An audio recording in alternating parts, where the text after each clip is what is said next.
guitar playing today. He also was one of the first musician to start a jam night. How many of you remember Berkey's? Berkey's in the 80s, right?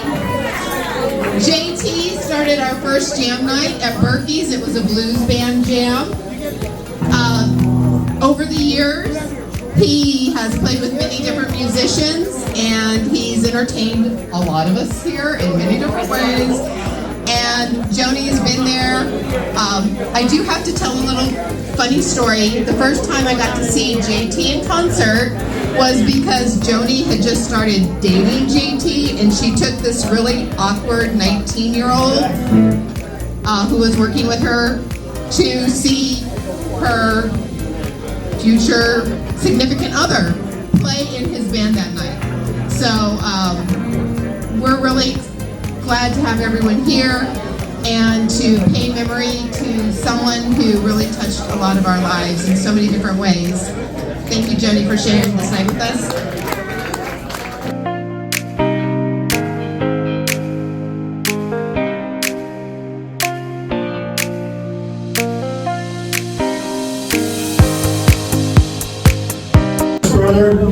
And I'm going to keep this very short. I hope I can get through it.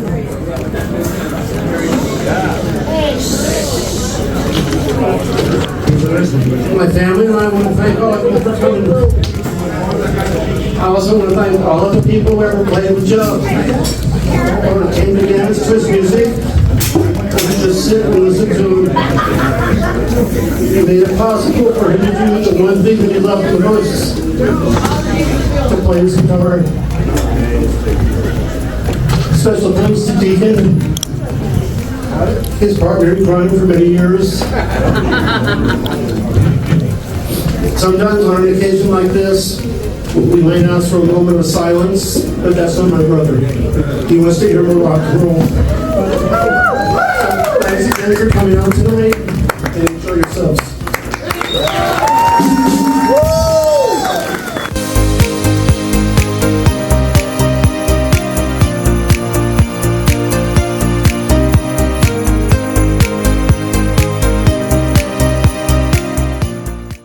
JT?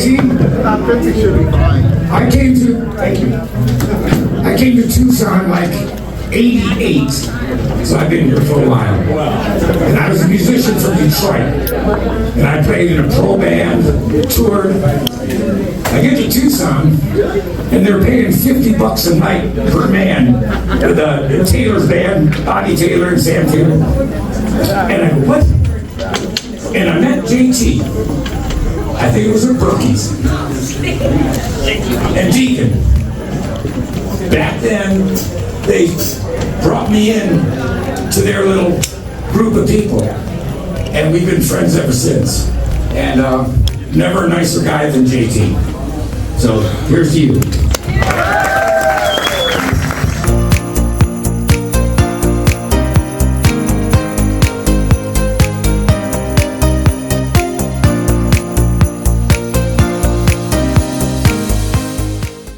JT was the first man I played with at one of the jams. The first song I ever played when we got here, I was playing at TUCSON and he was playing his Black Beauty Les Paul.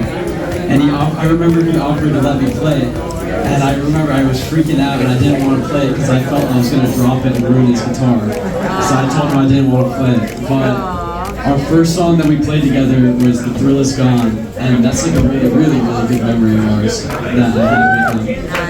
And it was just one of like a highlight of mine to be able to come up here and play with JT when he was here, and it's so sad that he's gone now, but you know, it's such a great memory to have that time that I played with him.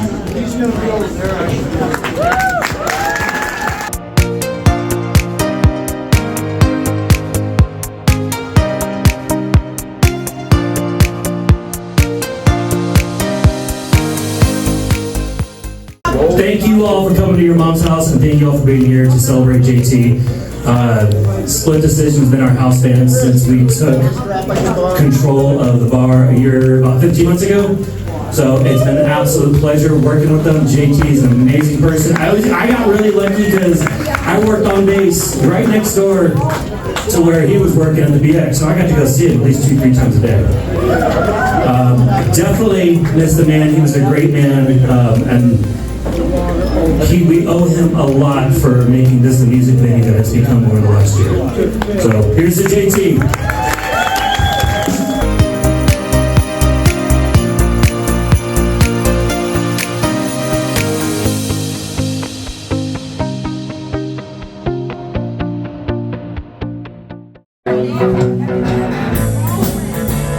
What's up, party people?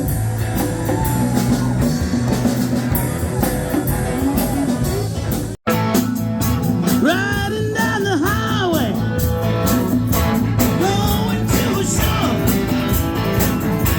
Stopping on the byway, playing rock and roll. Flying like a shooting star. I said, run, run, Rudolph, Santa's trying to make a guitar. Santa tell him on the telly, they can take the freeway down. Run, Rudolph, flying like a merry-go-round.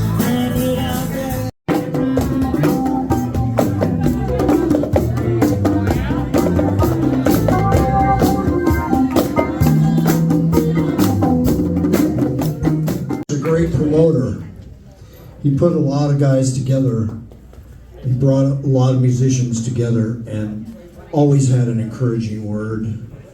Always said, hey, you guys are great, you can do it, you know, and put us together. And we backed up a lot of great female vocalists, a bunch of them. And some of them are gone too. Debbie Luna, and none of us are getting any younger. I'm probably the oldest guy I know.